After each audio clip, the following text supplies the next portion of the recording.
Squiz Kids acknowledges the traditional owners of the lands on which we podcast, the Turrbal and Kombumerri people. Squiz Kids! It's your daily news fix. Fun, free, fresh. Hello and welcome to Squiz Kids Today, your fresh take on what's happening in the world around you. I'm Christy Kijarina. It's Thursday, January 30. In Squiz Kids Today, scientists make a sun. Panda Cam is back. An Ashes showdown at the G, and a house in a highway. That's what's making news, kid style. The Lowdown. If you turned on the telly at all this summer, chances are you saw a whole lot of cricket. The Aussie men took out the Test series against India. The Big Bash finished with a bang on Monday night as the Hobart Hurricanes smashed their way to their first ever title. And now, today, the Aussie women are taking on England in the final match of their Ashes series. Now, the Ashes is one of the most famous rivalries in cricket, dating back 142 years. And the first women's Ashes series was played way back in 1934. But they didn't get their own trophy until 1998. And get this, it was made using a hollowed-out cricket ball carved from a 300-year-old tree, a miniature cricket bat, which was then turned into ashes in a wok from the kitchen of the revered Lord's Cricket Club. Oh, amazing. Now, the Aussie women have already retained the Ashes after sweeping the one-day and T20 matches, but this test is England's last chance to grab some points. They're on 0. And they'll be doing it in front of a record-breaking crowd. The biggest turnout so far for a women's test is just over 23,000. But Cricket Australia reckons the MCG will smash that this week. It's also the first women's test at the G since 1949, and Aussie captain Alyssa Healy is racing the clock to be fit, training in a moon boot just to have a shot at playing.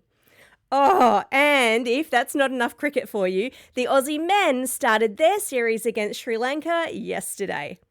And apologies if cricket isn't your thing. Don't worry, the footy will be back soon.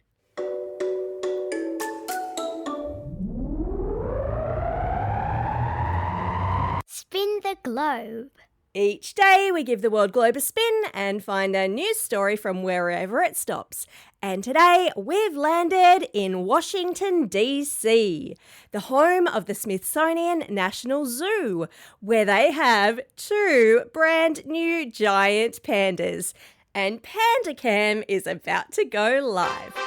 Long-time Squiz Kids listeners will know that we love a good animal cam, from Fat Bear Week to nesting bald eagles and even the fish doorbell in the Netherlands. There's something magical about getting a live peek into the animal kingdom.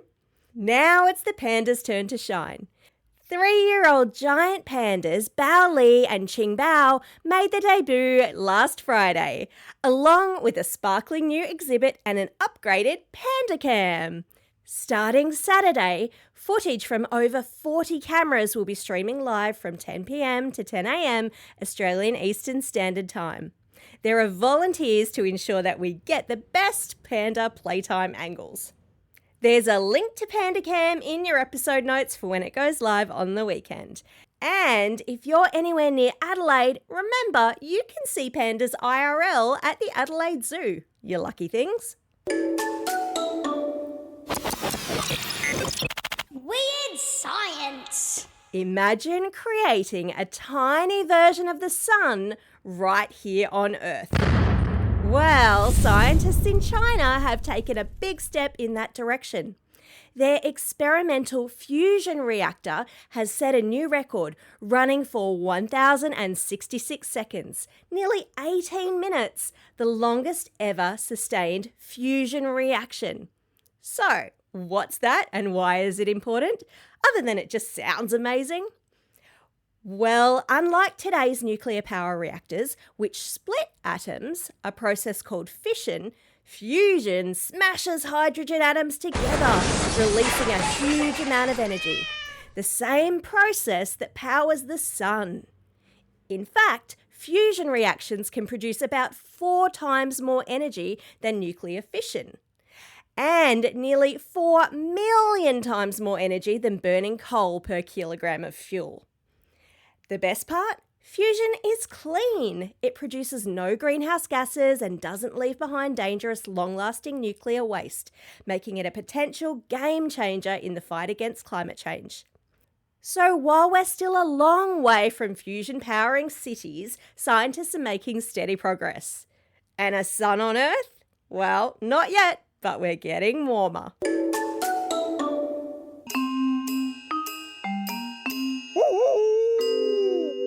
Newshounds. Every Thursday, Squizzy the Newshound sticks his snout into Squiz Kids HQ to report back on fishy things he's sniffed out on the internet. And today, his nose is twitching like wild because he couldn't believe his eyes. There's a video doing the rounds on the social media platform X showing a 2-story house smack bang in the middle of a highway, right in the middle of the lanes on either side. Surely this has got to be an AI-generated fake, right? But Squizzy, having completed session 5 of our Newshounds Media Literacy program, knew exactly what to do. He put his detective skills to work, searched the internet for trusted sources who might have fact-checked the claim, and, surprise, surprise, the story checked out. A man in China did indeed refuse to sell his house when the government built a motorway right through his town. He held out for a better deal, but instead of offering more money, the government built the road around him. And now his house sits in a hole below the height of the roadway in the middle of the highway, with only a pipe for an entrance and traffic thundering past his roof. You want to see it for yourself? Check the link in our episode notes. It is wild. And teachers, you can find all the Newshounds resources through the Squiz Kids website. Thanks, Squizzy. You've done it again.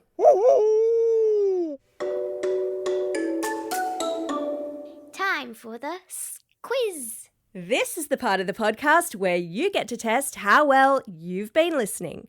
Question number 1.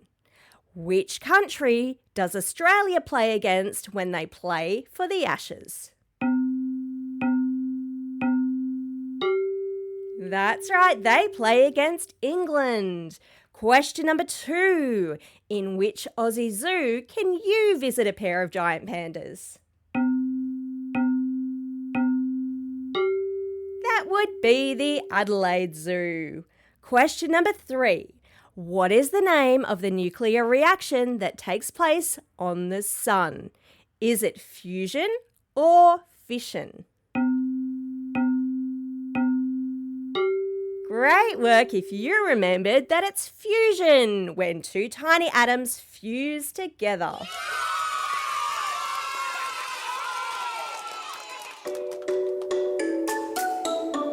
Shoutouts.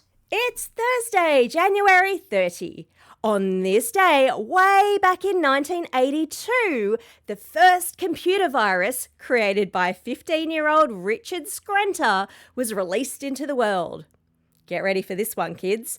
It was stored on floppy disks.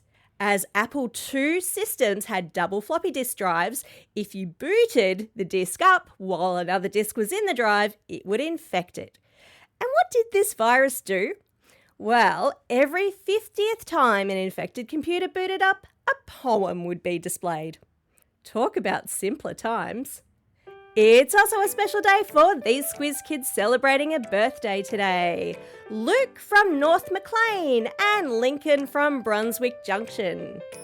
And belated birthday shout-outs for those of you who celebrated a birthday during the holidays go to Lucas from Wanturna, Harvey and Abigail from Point Cook, Huxley and Inogen from Janelli, Neve from Ballina, Moksh from Plumpston, Ethan from Dalkeith, Isabel from St Ives, Ben from South Vermont, and Mabel listening all the way over there in Shanghai, China, and Isabel listening all the way over there in Houston in the USA.